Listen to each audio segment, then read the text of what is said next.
Guys, welcome to channel. എല്ലാവർക്കും സ്വാഗതം. ഇന്ന് നമ്മൾ ഉണ്ടാക്കാൻ പോകുന്ന ടൊമാറ്റോ സോസോ. അപ്പോൾ നമുക്കിത് വീഡിയോയിലേക്ക് നമ്മൾ 2 കിലോ തക്കാളി എടുത്തിരിക്കുന്നത് കേട്ടോ. അപ്പോൾ ഇത് മുറിച്ചിട്ട് നമുക്ക് കുക്കറിലോട്ട് ഇട്ട് കൊടുക്കാം. അപ്പോൾ അത് തക്കാളി 4 പീസായി അരിഞ്ഞിട്ടുണ്ട്. നമുക്കിതിൽ ഗ്രാമ്പു ഇതേ ഇട്ട് കൊടുക്കാം കേട്ടോ. ഇനി കുറച്ച് കുരുമുളക് ഇട്ട് കൊടുക്കാം. കുരുമുളക് കുറച്ച് വെള്ളം ഒഴിക്കാം കേട്ടോ നമുക്ക്. അപ്പോൾ നമ്മൾ ആവശ്യത്തിന് വെള്ളം ചേർത്ത് നമുക്ക് അപ്പോൾ ഇതേ നമ്മൾ കുക്കർ അടച്ചു. നമുക്ക് ഗ്യാസ് ഉണ്ടാക്കാം. അപ്പോൾ 3 വിസിൽ അടിച്ചതിന് ശേഷം നമുക്ക് എടുക്കാം കേട്ടോ.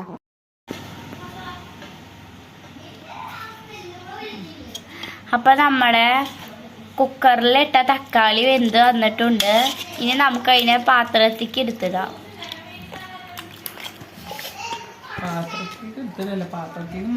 അപ്പോൾ നമ്മൾ ഇനി ചൂടാറാൻ വെക്കാം.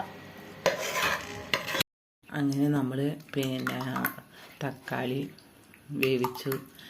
ചൂടാറിയതിന് ശേഷം മിക്സിയിലിട്ട് അടിച്ചിട്ട് നമ്മൾ അരിപ്പയിൽ അരിച്ചെടുത്തിട്ടുണ്ട്. കണ്ടില്ലേ, അരിച്ചെടുത്തിട്ടുണ്ട്. ഉരുളിയിലാണ് ഞാൻ ഉണ്ടാക്കുന്നത്. അത് അടുപ്പത്താണ്. അപ്പോൾ കാണിച്ചു തരാം ഉണ്ടാക്കുന്നത്. അപ്പോൾ ഞങ്ങളിത് ഈ അടുപ്പിലാണ് വയ്ക്കാൻ പോകുന്നിട്ട്. അടുപ്പ് കത്തിച്ചു. നമ്മളിതേ ഉരുളി വെച്ചു കേട്ടോ.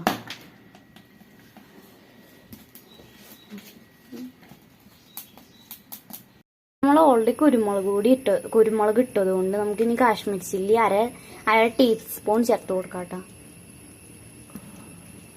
നല്ല കളറും ഉണ്ടാവും, എരിവും ഉണ്ടാവില്ല. അപ്പോൾ കുറച്ച് നമുക്ക് ഇതിലോട്ട് ഉപ്പ് ചേർത്ത് കൊടുക്കാം കേട്ടോ.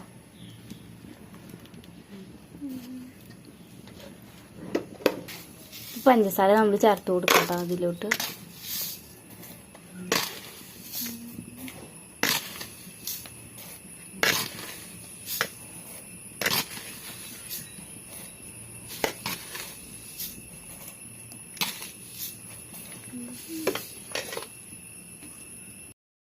നമ്മുടെ സോസ് ഇതേ കുറുകി വന്നുകൊണ്ടിരിക്കുക കേട്ടോ. നന്നായി കുറുകി വരണം കേട്ടോ.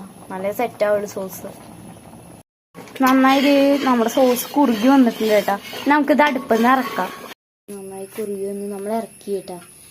നല്ല രുചികരമായിട്ടുള്ള നമ്മുടെ സോസ് റെഡി. അപ്പം ഗൈസ്, നമ്മുടെ സോസ് അങ്ങനെ ആയിട്ടുണ്ട്. എല്ലാവർക്കും ബൈ. അപ്പോൾ നിങ്ങൾ ഞങ്ങളുടെ യൂട്യൂബ് ചാനൽ സബ്സ്ക്രൈബ് ചെയ്യണം, ലൈക്ക് ചെയ്യണം, ഷെയർ ചെയ്യണം. അതുപോലെ തന്നെ കമൻറ്റ് നിങ്ങളുടെ അഭിപ്രായം എന്താണെന്ന് രേഖപ്പെടുത്തേണ്ടതാണ്. എന്തായാലും ഞങ്ങൾ സ്വീകരിക്കുന്നതായിരിക്കും കേട്ടോ.